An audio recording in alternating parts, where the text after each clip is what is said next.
Good morning, good afternoon, and welcome to Can You Outsmart Legionella with Innovative Plumbing Design, presented by Dr. Janet E. Stout. Before I introduce our speaker, if you have any questions, please put them into the Q&A chat, and we will address those at the end of the webinar. Somebody that does not need any introduction, but I'm going to do it anyhow. Dr. Janet Stout is Executive Vice President and founder of Special Pathogens Laboratory and a Research Associate Professor at the University of Pittsburgh Swanson School of Engineering in the Department of Civil and Environmental Engineering.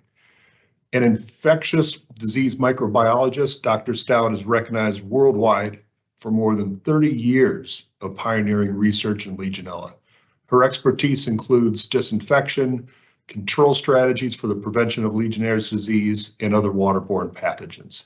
And with that, I'm going to hand everything over to Dr. Stout. Thanks for joining us today. Thank you, Greg, for that introduction. And I want to say a big thank you to Chicago Faucets for bringing us together today to talk about my favorite subject, Legionella. And the title of my presentation today is Can You Outsmart Legionella with Innovative Plumbing Design?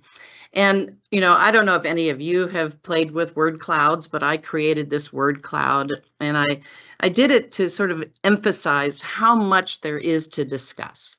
You know, this has Legionella, water, safe, CDC, you know, new microorganisms that you're going to hear about today, Burkholderia, non-tuberculous mycobacteria. So we have a lot to talk about today.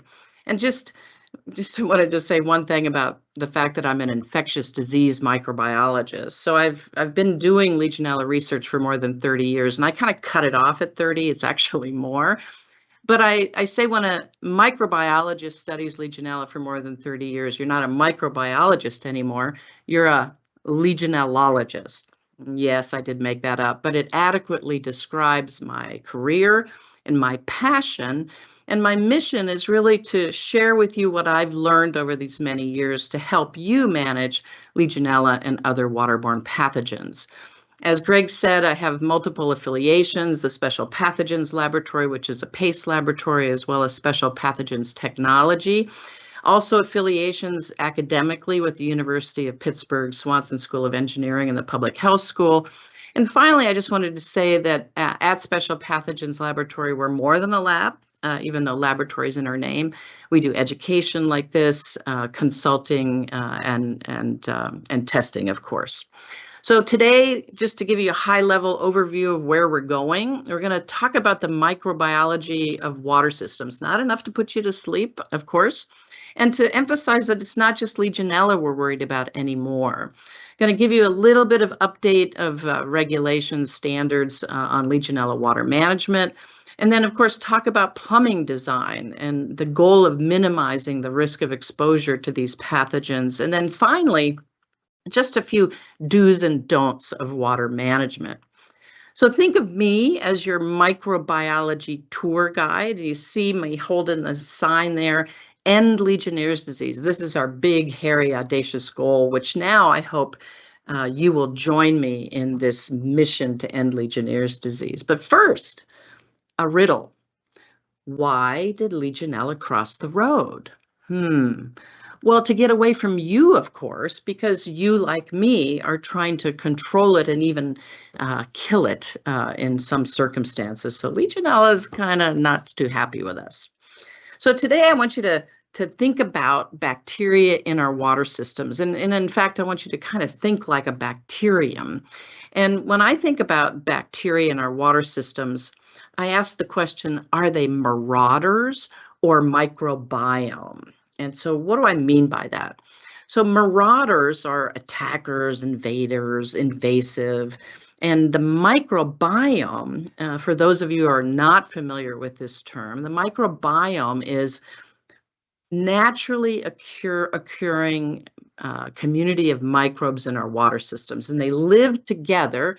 The technical term is symbiosis or symbiotically, and basically they help each other, right? And for example, there's some bacteria in water systems that actually secrete nutrients that Legionella needs. So it's kind of to put that into context, in the human microbiome, there's a 1-to-1 ratio of human cells to microbial cells. And then on the skin, there's over 1,000 species of bacteria. Now, I hope I'm not turning anybody into a hypochondriac here. And then in our colon, there's trillions of bacteria. The point here is that they're there and most of the time not harming anyone, and actually oftentimes they're very critical. So when we think of bacteria in our pipes, the pipes of the intestinal tract we call the microbiome. Well, the pipes in our buildings, we call that the biofilm. And just to put an image into your minds, this is a nasty pipe from one of the hospitals that we've worked with. So the nutrients that are provided by scale products and sediment allow bacteria to grow. And I call the scale and sediment nooks and crannies, sort of like our Thomas's English muffins. They live in there, the biofilm forms in there. And so next time you get a glass of water out of a fixture, remember that water has passed over a pipe looking like this. So that kind of creeps me out just a little bit. So the point is that these bacteria that are naturally occurring can be either the microbiome naturally occurring or marauders. And the difference is who's exposed and how they're exposed. Then these naturally occurring bacteria can become pathogenic and cause disease.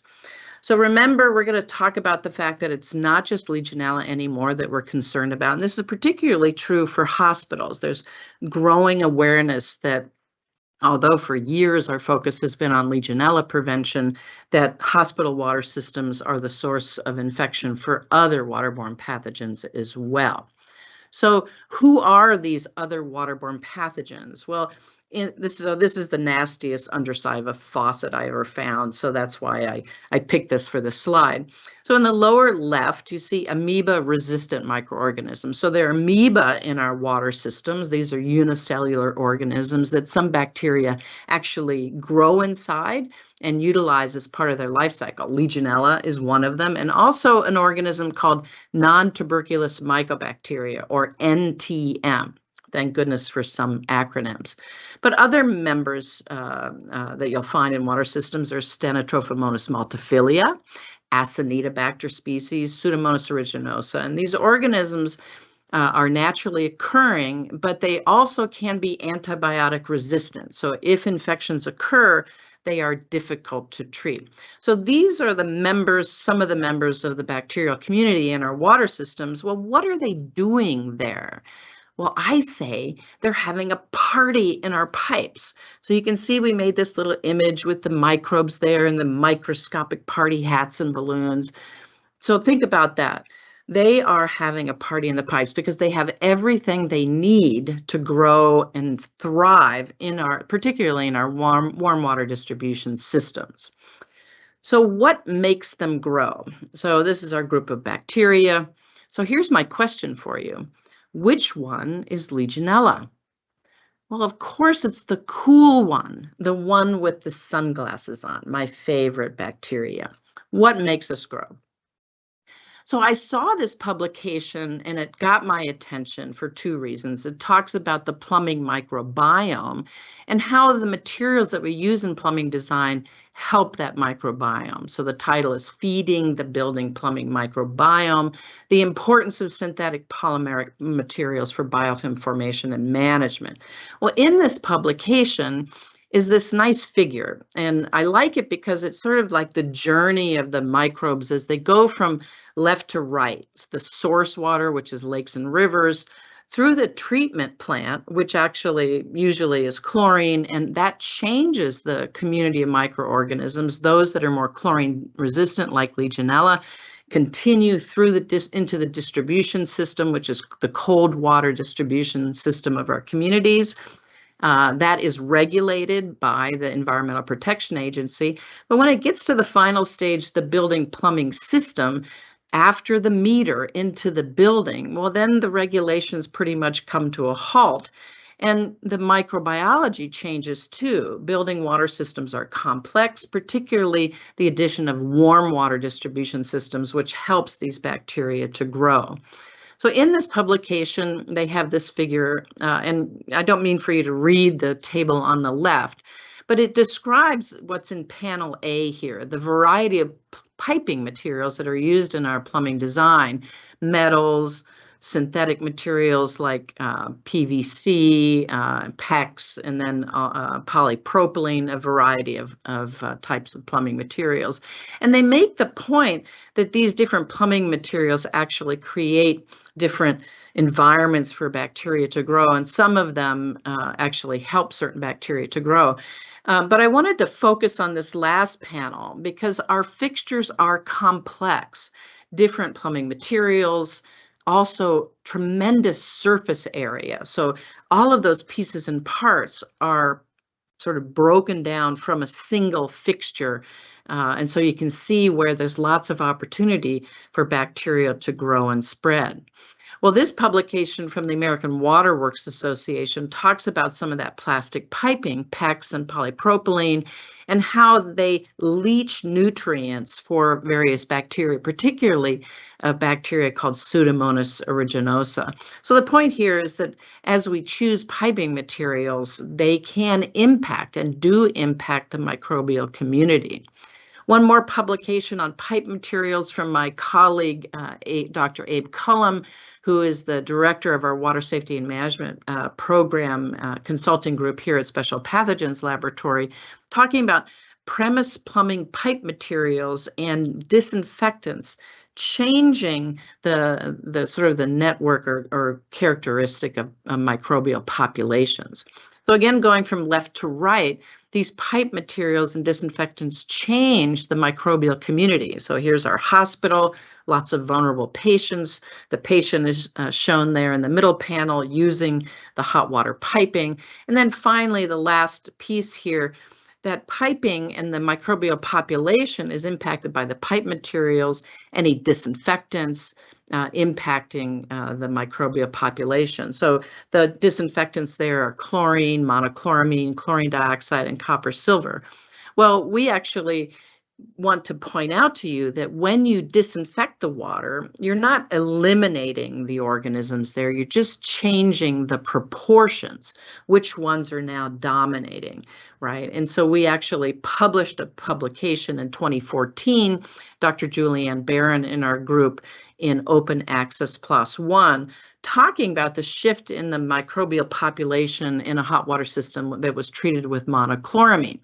Legionella was well controlled, and so you knock Legionella down and that void is filled with other microbes, and a lot of people are afraid of what comes next. Are we going to add, increase other pathogens? And we didn't see that. And actually another paper that was done very similarly to ours by the EPA found that other pathogens did not increase with monochloramine treatment either. So the concept really is when you disinfect, it's the survival of the fittest, whether it's the municipal water treatment plant or disinfectants that you add to your plumbing system. What remains are the bacteria that are more resistant to that disinfectant. So that's how it changes what happens. Well, many people really say that our building water systems are designed to grow Legionella and other waterborne pathogens. They have high surface to volume ratio. So this picture here, it just shows you an example of, what's really miles and miles of pipe in our building water system. So that high surface to volume ratio allows for formation of biofilm and a tremendous amount of microbial populations. Again, corrosion byproducts, sediment, all of that contributes as nutrients to biofilm accumulation. So our buildings are designed to grow Legionella. And then when we talk about the warm water distribution system, the hot water distribution system, cooling towers, spas, I hate to be a party pooper, but this microbiologist doesn't go into hot tubs, so you might want to think about that. And then, of course, decorative water features. And then we turn the temperature down to manage scald risk. And this is particularly true in hospitals and healthcare facilities. So again, our building systems are designed to grow Legionella. Well, then you do things like put low flow faucets or water restriction devices, and that increases the length of time that the water is in the building. That's called water age. These things also decrease the disinfectant residual that's there. The amount of chlorine, for example, that comes into our buildings, even if it's 0.5 milligrams per liter or above, is not enough to control Legionella, particularly in our warm water systems where it basically disappears, right? So you're sort of getting the idea about how our building water systems help these organisms to grow. So I like to ask this question: why do we care about these waterborne pathogens? It's important because the work that we do takes a lot of effort and resources. So the CDC pretty much was trying to make a business case for prevention. And this is a 2021 publication in Emerging Infectious Diseases, estimate the burden of direct healthcare costs of infectious waterborne disease in the United States. And what did they find? There's over 7 million waterborne illnesses annually in the United States, more than 6,000 deaths attributed to these organisms, 3.3 billion with a B in direct healthcare costs, and 72% or 2.4 billion of those costs are attributable to non-tuberculous mycobacteria, Pseudomonas, and Legionella. Well, then in 2023, they sort of did a companion paper looking at specifically these organisms. And so they went back and they looked at all the data on these waterborne pathogens. Non-tuberculous mycobacteria was responsible for 46%. Now that surprised me, because many of you probably are not aware of non-tuberculous mycobacteria, or NTM, as a disease-causing agent that's in our water. So large, almost half of those costs and illnesses are NTM, and then Pseudomonas aeruginosa, 14%, and Legionella at about 12%. Well, part of the reason for CMS, the Center for Medicare and Medicaid Services, for them to issue this memorandum in 2017 is that data. So CMS is aware of the healthcare costs and now are saying we need to prevent these infections.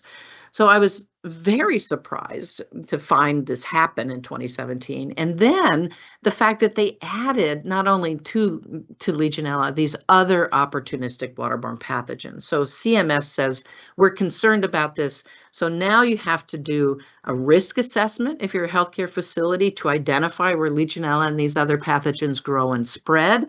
And who did they call out specifically in terms of pathogens? Legionella, of course, Pseudomonas, Acinetobacter, Burkholderia, Stenotrophomonas, and non-tuberculous mycobacteria. So CMS expects a risk assessment in water management to address this risk. Well, on the heels of CMS memorandum of 2017 and then revised in 2018, the Joint Commission now says we think more should be done to prevent these waterborne pathogens. So a new standard from Joint Commission came into effect in 2022. And they say the Joint Commission has a new water management program standard for these healthcare facilities.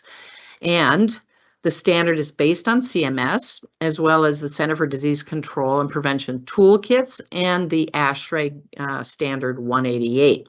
And in case you want to know what ASHRAE stands for, and why we just use the acronym, it's the American Society of Heating, Refrigeration, and Air Conditioning Engineering.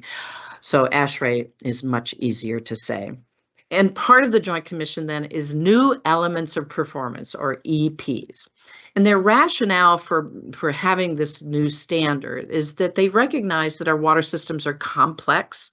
There's areas of stagnation, plumbing materials, and that these contribute to the growth and spread of Legionella, non-tuberculous mycobacteria, and Pseudomonas. So that's the reason why Joint Commission is going to the trouble of issuing this new standard.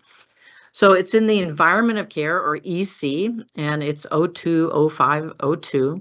And you'll recognize this structure, which is what is in ASHRAE Standard 188. It has a water management program, water management team, documentation, corrective action, program review. What's different is ASHRAE 188 is Legionella only, and the Joint Commission is adding these other waterborne pathogens. So what do they want? They want an annual review or risk assessment for waterborne pathogens. They want to see the water management program team, facilities management, and infection prevention, risk management, water treatment, and maybe you, right? So when the surveyor comes, and they are now coming and looking at your water management program, this is what they're looking for. The element of performance one, who's responsible? Who's responsible for oversight of the water management program? They are very interested in documentation of the activities of the program.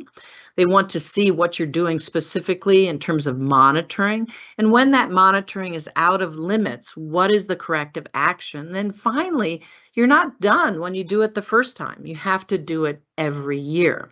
So in terms of monitoring corrective action, to look at control of these pathogens, temperature, residual disinfectant, pH, and they want to see specificity around the monitoring. What are the parameters you're monitoring? Where are you monitoring? And what do you do? Again, what is the corrective action when that monitoring is out of the ranges that you've established? They also want to see startup and shutdown procedures for cooling towers in areas that have been closed, for example, where there's low flow or no use. Any changes in municipal water treatment, water main breaks have been linked to outbreaks of Legionnaires disease. And then, of course, also construction and renovation are risks for healthcare facilities and outbreaks of Legionnaires disease. And again, that final element of performance for annual review, have there been changes that may impact risk? Is there new equipment or at-risk water systems that have been added that need to be, the water management program needs to be updated? And then finally, commissioning when there's new construction or renovation. Commissioning in the traditional sense doesn't work against Legionella. So my recommendation to you is to have a specific commissioning procedure to address Legionella and waterborne pathogens, because the American Water Works Association C651 or 652 is not what is recommended for building water systems. And you'll see that in ASHRAE Guideline 12. This is a nice resource. It's from 2023 from Joint Commission Resources. It's called Infection Prevention and Control Issues in the Environment of Care. And within that document is Chapter 5, Utility Water Systems. And it's a nice chapter. It actually has some case studies in there to demonstrate the way to apply these new standards. And you'll also find this table, water-linked infection outbreaks in healthcare organizations, and you'll see the variety of organisms, Pseudomonas, Legionella, and these others. And I've highlighted for Legionella showers and faucets, because we're going to talk a little bit about, how we outsmart Legionella with engineering and plumbing design. But you'll also note that Pseudomonas aeruginosa also is affected by sinks. I want you to be aware of this new ASHRAE standard 514. It was just approved in July. Risk management for building water systems, physical, chemical, and microbial hazards. Well, the physical hazard discussed in 514 is just scald risk. But the chemical hazard talks about the different types of disinfectants usually used for supplemental disinfection when Legionella is a problem, the byproducts of disinfection, possible corrosion products, and how those disinfectants can potentially cause leaching from plumbing materials, as we've discussed before. It also talks about microbial hazards, but these are microbial hazards other than Legionella. So Legionella is dealt with in Standard 188, Guideline 12 from ASHRAE, other microbial hazards in 514, similar to the CMS memorandum and what Joint Commission wants us to look for. And it's mostly healthcare that these bacteria are problematic, and you're now familiar with these if you cannot pronounce them yet. But these are the organisms that are dealt with in 514, and this is one of the appendix in 514. The majority of the document itself is appendices. Only 16 of the more than 80 pages is normative and basically refers back to Standard 188 as the paradigm for water management. So in Appendix D, it talks about microbial testing, and this is a specific quote from 514. Waterborne pathogens of the greatest clinical disease-causing significance for which routine testing should be considered: non-tuberculous mycobacteria, Pseudomonas aeruginosa, and Legionella. So be aware of that. There's a separate appendices for healthcare facilities, much like Standard 188, Appendix G. Again, pay attention to that. And then I want to just highlight ASHRAE Guideline 12. It is updated in 2023. So if you have the previous version from 2021, you want to go to techstreet.com and get the most recent version. But they do talk about plumbing design. And this is a couple sentences from Guideline 12. When implementing energy efficiency measures, water conservation, and scald prevention initiatives, designers should consider the possible unintended consequences that can result in conditions that support the growth of Legionella. Unintended consequences. So that brings us to the question of the day. Can we outsmart Legionella with innovative plumbing design? Wouldn't that be great? So this is from Joint Commission. Organizations should consider how water system design may contribute to water contamination and implement processes to proactively address any issues. So this is getting more and more attention. You want to select and maintain design elements to minimize potential contamination, including faucets, showers, sinks, aerators, point of use filters. So again, the Joint Commission is saying pay attention to what types of fixtures you're putting into your healthcare facilities, because remember, our goal is to crash the party in the pipes. How we select these devices has an impact on whether or not we can do that. I want to emphasize this point. Preventing Legionnaires disease, and in fact other waterborne pathogens. Remember, 0 cases is our goal. It is not 0 Legionella. Everybody wants what we do to result in 0 Legionella in our building water systems, but I'm telling you, after 40 years of experience, 0 Legionella in complex building water systems is virtually impossible. I've never seen it. So don't make that your goal. Your goal is 0 cases, and you can minimize Legionella, and you can minimize the conditions that promote Legionella growth, but you cannot completely eliminate it. So what are the interventions that we have to mitigate these contaminants? Employ safe plumbing practices, such as temperature, maintain optimal water temperature and pressure, eliminate dead legs, that you'll see this often discussed. In areas where there's no use or low use, flush those areas where there's temporary or prolonged stagnation. So we want to be aware of minimizing that. So let's talk about fixtures, faucet types. So for years, we just had the manual dual handle faucet, but then we sort of went into the modern age of sensor faucets.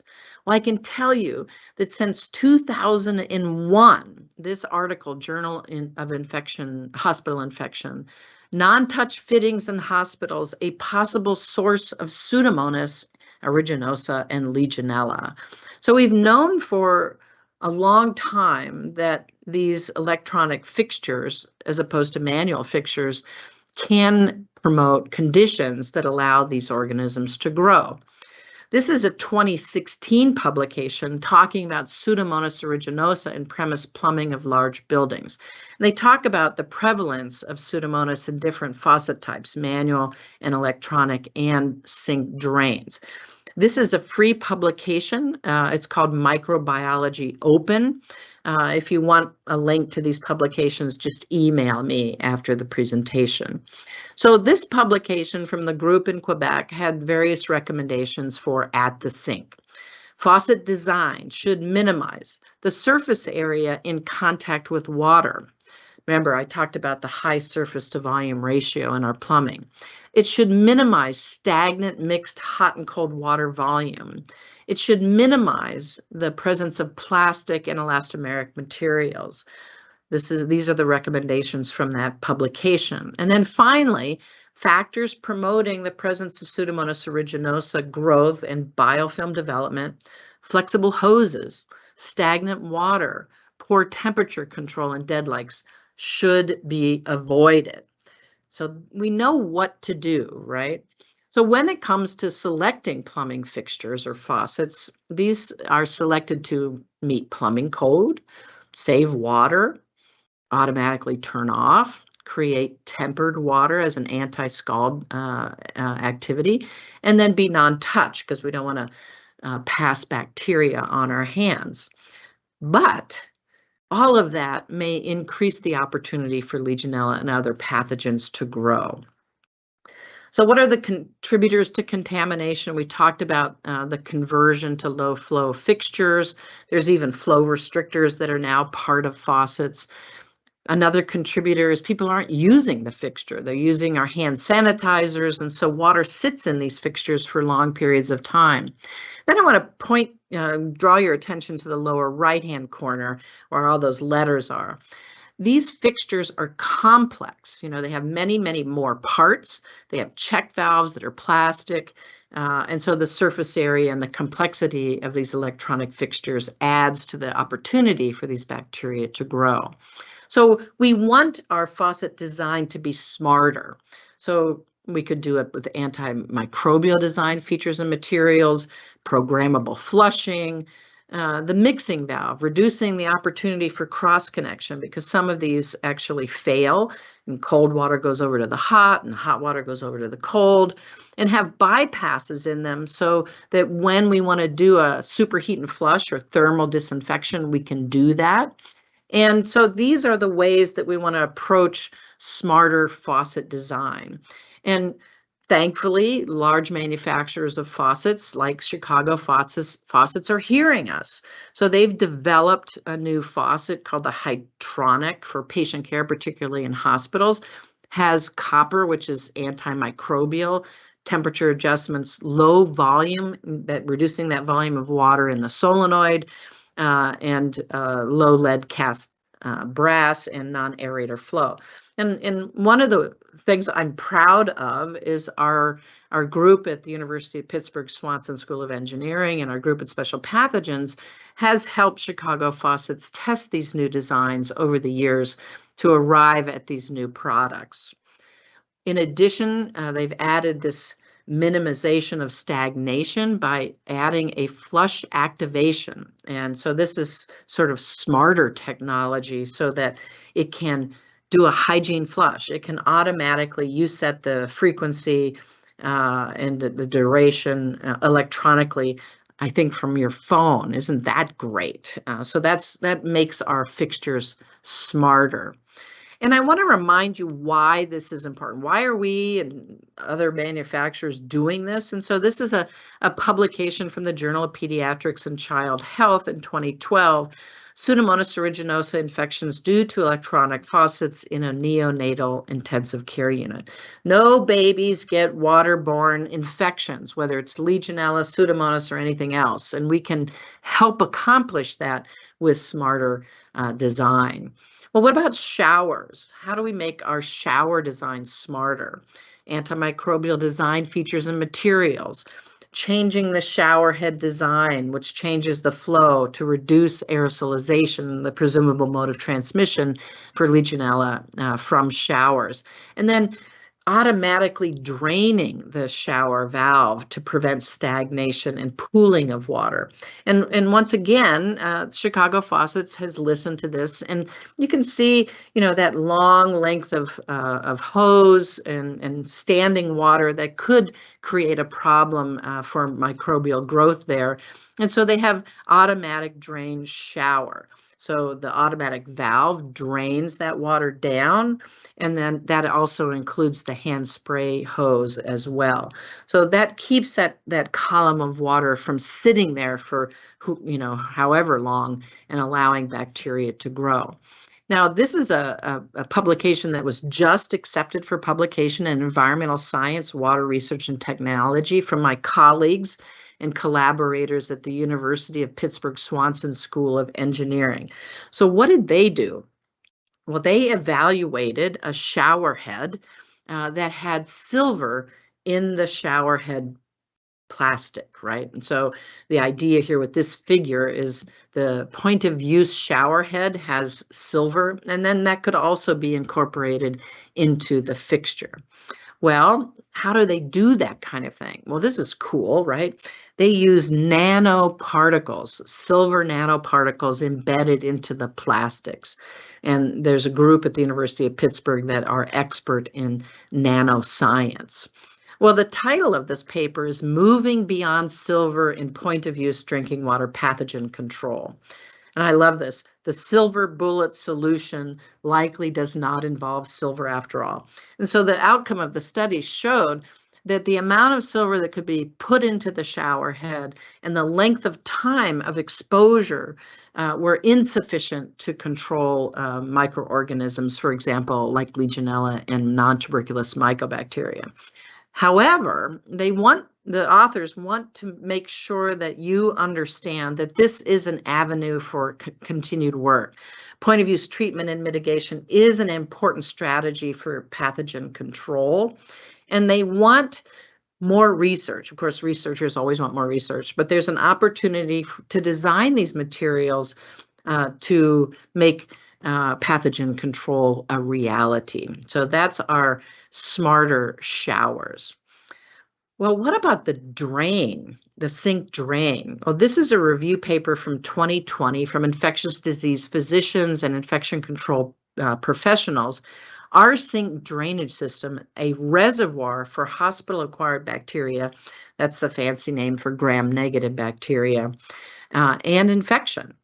So the idea is that the microbes that are in the drain somehow make their way and make contact with patients and cause infection. So what is that pathway to infection? Splash, aerosolization, or leakage of bacteria from the drains onto surfaces and materials. For example, the splash from the sink drain contaminating materials next to the sink used in patient care. This has been documented many times. And then, of course, splash or aerosolization of the bacteria from the drain up to the tap is another hypothesized path to infection. And then, of course, the healthcare professionals are using the water coming out of the tap. And then finally, water from the sinks with contaminated drinks is used in patient care activities. So it actually goes from that water to the patient directly. So this is why and how infections from sink drains can occur. So what is a smarter sink drain, right? Well, this is a publication from Acta Pediatrica in 2015. Self-disinfecting sink drains reduce Pseudomonas aeruginosa bioburden in a neonatal intensive care unit. Well, what is a self-disinfecting sink drain, right? This is fascinating.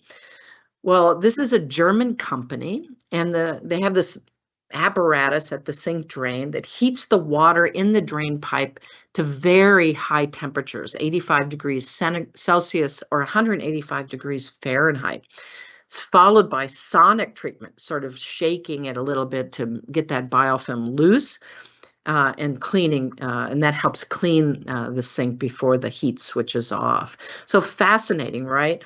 And I learned about this in the early 2000s, and I'm not sure if there's a product or if this company sells this product in the United States, but a clever way to address sink drain contamination. So the conclusion from that study was self-disinfecting sink drains were superior to sink replacement in preventing emissions from aerosol pathogens and may reduce hospital-acquired infections. So sometimes what people are doing is just replacing the sink drain or replacing the sink when it's contaminated with these organisms. Well, maybe there's alternative ways to do that, and this is very clever or smart design. So I don't know if you're a fan of Guardians of the Galaxies. I am. So we can defeat waterborne pathogens together, right? So how are we going to do that? You have to identify where these waterborne pathogens grow and spread in your water systems. you can't do that without testing. So remember, Joint Commission, Center for Medicare and Medicaid Services, ASHRAE Standard 188, all of them say, do a risk assessment. Based on that risk assessment, have a water management plan that addresses that risk and controls that risk. So if you do everything that's in, for example, Standard 188, you don't know whether your efforts have been successful unless you test for the pathogen. So you need to develop a sampling plan, one that's reasonable, that gives you an idea of how successful your efforts have been. And you need to develop a rationale to assess the risk from your building water systems and devices. So for example, I've talked a few times about neonatal intensive care units. Well, I think high-risk units like NICUs, transplant units, whether it's solid organ, bone marrow, and in oncology units, where the risk of transmission and the susceptible populations reside, are a perfect place to do some testing. Well, testing for Legionella and waterborne pathogens, I just want to say a few words about that. Detecting these pathogens in water is not as straightforward as you might think. So for example, the culture media and the methods used in hospital microbiology laboratories are designed to inhibit human flora, not environmental flora. And we learned this in the early days of Legionella testing. The media that was used to grow Legionella from patients, from respiratory secretions or bronchoscopies, was terrible at inhibiting environmental bacteria so that we could find Legionella if it was there. This is true for these other pathogens as well. So if a hospital laboratory is not using the right media or methods, they will fail to isolate these waterborne pathogens. What's the outcome then? The risk remains. So the message to you is that environmental testing should be done by an environmental laboratory for the reasons that I just stated. So here, I just want to give you some examples, what do we do in the laboratory to isolate these organisms? So for Stenotrophomonas, Pseudomonas, Burkholderia, non-tuberculous mycobacteria, and Acinetobacter, there are very specific selective media used to inhibit environmental flora, but allow those target organisms to grow. These media are not typically used in a hospital laboratory. I'm going to give you one example. When we're trying to isolate non-tuberculous mycobacteria from, say, heater-cooler devices or bronchoscopes or any other devices or the water system, a hospital laboratory would use the standard media, 7H10 and 7H11. Well, what happens when you put water from a water system on that media? Well, we evaluated a new method, a new media, so evaluation of a new culture media for isolation of non-tuberculous mycobacteria.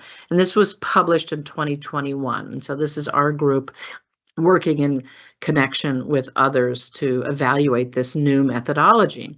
So if you put water on the traditional media, it's covered, overgrown with organisms that are not non-tuberculous mycobacteria. I have no idea when I look at these plates if NTM are present or not.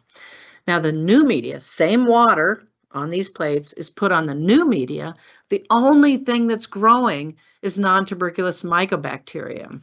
It's called RGM elite media. So that's what we use. We found it to be superior. This is what all environmental laboratories should be using to evaluate the presence of non-tuberculous mycobacteria. Most hospitals don't. Non-tuberculous mycobacteria are slower growing, and so we do culture as well as polymerase chain reaction so that you can get an answer. For example, you're cleaning your heater coolers, you want to know how well that cleaning went. You want to use a rapid methodology, which is a molecular test of PCR. But if you want to know what is there, then you need to do culture. There's a group that grows up in 7 to 10 days and a group of pathogenic organisms that actually takes up to 6 weeks to grow. You thought Legionella was slow growing. Just wanted to highlight that in 2021, finally, the CDC recommends Legionella testing for water management validation. So For decades, they were like, we can't recommend testing. We don't know how to do it. We don't know what it means. We can't make any recommendations. So I fell out of my chair in celebration when this happened. There's an entire module 6, devoted to helping you understand testing for Legionella in the context of water management. Gives you many reasons why testing should be done, establish baseline, and most importantly, validating your water safety and management plan. That's the most important reason. But of course, like CMS, evaluating whether Legionella is growing and spreading in your water system. If you have disinfection technology installed, how do you know it's working? You have to test. And then certainly investigating potential sources of exposure for people that had Legionnaire's disease. So if there's any history of Legionnaire's disease, or you're doing an investigation, you have to test. All right, water management do's and don'ts. Just some things I want you to be aware of. Well, we're going to talk just a tiny bit about water walls and fountains. So this was a famous outbreak in this publication, Infection Control and Hospital Epidemiology, in 2012, an outbreak of Legionnaire's disease associated with a decorative water wall in a hospital. So here's the water wall here. On the other side of the water wall, believe it or not, was a fireplace warming up the water. And then in the water wall was this spongy material. 1.2 million Legionella recovered from that spongy material. So not good. And in fact, there was so much Legionella that the FedEx guy walking through the lobby got Legionnaire's disease. A lot of Legionella coming from it. So if you have people in your facility that want to put these decorative features in, refer to the Facilities Guideline Institute, FGI. There's guidance here that says don't put them in cancer patient care units, and they also don't want fish tanks either. Highly susceptible patient population. Ice machines. What about ice machines? Well, we're concerned about them because inside the ice machine, the water, even though it's cold water, it warms up to very warm temperatures. Sometimes they're not used very much, so there's not much turnover, right? And so it's a prime place not only for Legionella to multiply, but other waterborne pathogens as well. This is a publication from 2009 in Infection Control and Hospital Epidemiology, a pseudo outbreak because the people weren't actually infected, but Legionella was in their bronchoscopy. And how did that happen? They put the syringes with the solution in the bucket of ice that had Legionella in it. Well, this publication from the group in Canada, Michelle Prévost's group, How Clean is Your Ice Machine? And this was published in the Journal of Hospital Infection this past year. Microbial amplification in the presence of opportunistic pathogens in hospital ice machines. What did they find? Non-tuberculous mycobacteria was in all ice water and in 35 out of 36 biofilm samples. They also found Pseudomonas aeruginosa, and they weren't looking for Legionella, so that's why they didn't have any Legionella results, but Legionella probably was there as well. And then finally, heterotrophic plate count. So this is total bacterial counts. You might have heard of them, particularly in monitoring cooling towers, but there's a sort of growing push to use heterotrophic plate count, or HPC, in water management. So in their conclusions, they say HPCs are poor indicators for how effective the cleaning was. And they go further, which I 100% agree on. HPCs are not correlated. They are not correlated with the presence of opportunistic pathogens. And we proved that for Legionella years ago. And they're saying the same is true for these other pathogens. Well, we're going to quote Oscar Wilde here. Experience is the name everyone gives their mistakes. I like that very much. We want to avoid mistakes. And how can we do that? Through education like today, as well as knowing kind of how to get information that's useful. So ASHRAE Standard 188 has this quote that I love. The program team shall have knowledge of building water system design and water management critically as it relates to Legionellosis. So lots of times the engineers know the system, but they don't know how it relates to the risk of Legionnaire's disease. So what are we going to kind of do about that? So ASSC developed a professional qualification standard for Legionella water safety and management to provide education, baseline education for people doing Legionella water safety and management. So the course covers the usual stuff. What is Legionella? Also includes waterborne pathogens, also includes other waterborne pathogens, what to do in terms of if there's a health department investigation, covers commissioning, very comprehensive. You have to pass a 100-question exam at the end of the training in order to become certified. So what does a certification like this mean? In my opinion, it gives facility managers and owners confidence in the people that are doing water management, that they have critical knowledge and are qualified to help the water management team. If you want information to register, the next class that I'm one of the instructors is April 1st. So go to specialpathogentechnology.com, specialpathogentechnology.com to get information about the course and how to register. So just to sort of wrap it up here, the microbiology, we've reviewed the microbiology of water systems. Now you kind of know how bacteria think. You know that it's not just Legionella that we're worried about. I've talked a little bit about, standards and guidelines that talk about water management. We've talked about CMS and the Joint Commission. We've talked about some ideas for smarter plumbing design to minimize pathogen risk. Remember, we're not eliminating it. Remember, the goal for Legionella prevention is preventing the disease, not zero Legionella. So we're trying to control or minimize the risk. And we talked a little bit about do's and don'ts of water management. And, I know it causes anxiety sometimes. I'm not trying to make you unduly anxious. So what do we do about that? Well, we have Dr. Stout's Legionella chill pills for Legionella-related anxiety, as well as other waterborne pathogens. If you'd like some Dr. Stout's chill pills, just reach out to me. I'll send them to you. They're mints, okay, and they're in this little prescription bottle. And it helps if you're having conversations with people about water management, about testing for these pathogens. You give them one of these bottles and they look at it and they laugh, breaks the ice, and now you can have a conversation about it. So with that, I thank you so much for your attention today. And I'll turn it back over to Greg if there's any questions. All right. Hey, thanks, Janet. That was awesome as always. And if you haven't had those before, those chill pills are actually pretty delicious. So I recommend them. We do have a few questions, and I'll start with the first one that dropped in from Brian Gilmore. Do you believe that circulation is the biggest issue, and would it be helpful to loop the system, including the cold water supply? Great question. Thank you for that. So a couple of things on recirculation. Part of the risk assessment in ASHRAE Standard 188 is, do you have hot water recirculation?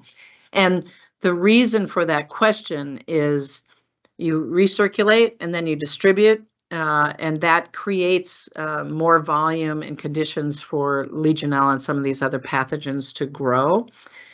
There has been, for energy conservation, some people turning off their recirculation pumps at certain, overnight, for example. Don't do that.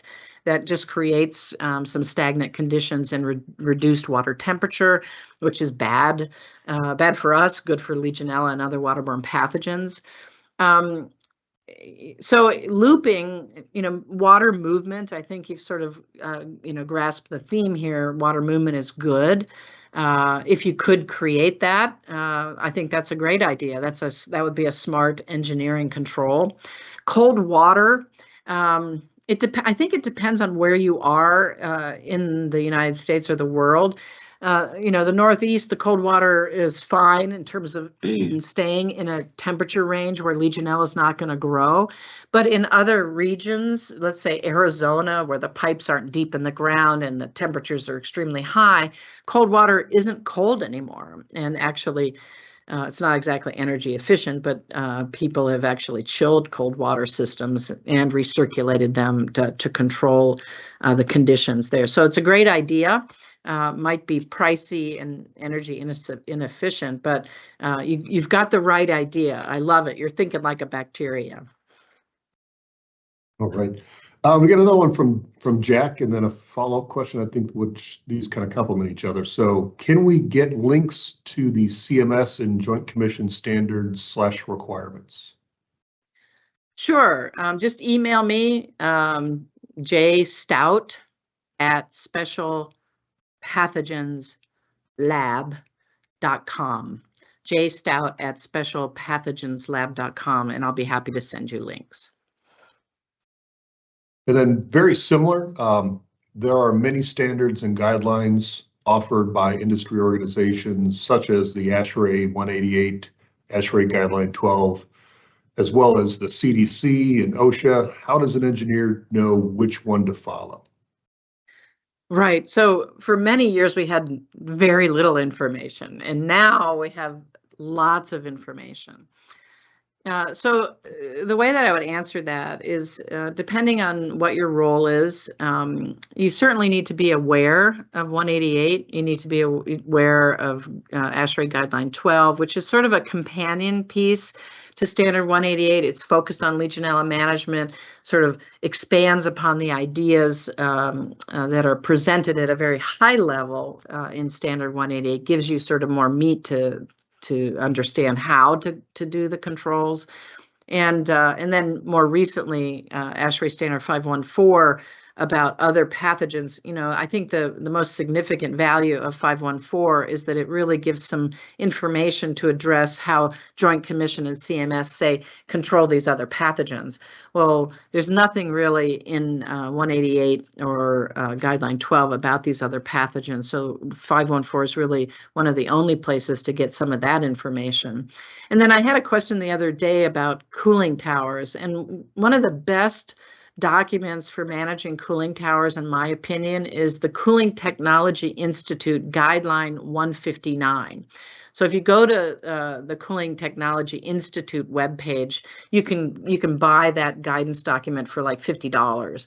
And it has the most detailed and specific information of management, testing, startup, and shutdown of cooling towers. And I think even more detailed information than you'll see in Guideline 12 from ASHRAE.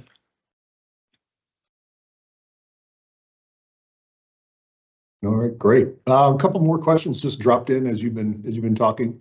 What type of sampling would you recommend for faucets, swab or first flush? First draw hot water. Thank you for asking. So whatever laboratory you use, you consult with them on instructions for sample collection and shipping. But we've done tons of research as well as others that show the first draw hot water out of a fixture is the best sample to tell you whether Legionella is present or not. And so, you know, you can do swabs, but if you do a swab, then you want to collect the water after. And so first draw hot water is the best sample for answering the question, is the person using the fixture exposed to Legionella or another pathogen? That's the question. So whenever you're doing sampling, I tell people it depends on the question that you're asking. And in this case, we're asking the question, is the person using the fixture exposed to Legionella? All right, and as always, the questions pour in at the last minute. Here's another good one. You mentioned HPC not being correlated with the presence of opportunistic pathogens. Our water management uses HPC for CFUs. Are these beneficial? It's a pet peeve of mine, actually, and I'm grateful for the question. Even you'll see this recommendation to monitor heterotrophic plate count as part of water management from a variety of sources, including CDC. But there's no evidence that it tells you anything about the pathogens. And actually, there's more evidence that it doesn't tell you anything about these pathogens because, as I said, when studies have been done, there's no correlation. You can have high HPC and low Legionella. You can have low HPC and high Legionella. So you have to test for the target organism. HPC is just going to tell you, is the environment good for growing heterotrophic plate count? So I think it's wasted money and effort to test HPC. All right. Well, thank you very much, Dr. Stout, and everybody who attended. We're at the top of the hour, so unfortunately we have to wrap this up, but as always, awesome discussion, awesome presentation. And thanks everybody on the other side for joining us. Yes, thank you, and thanks for the opportunity.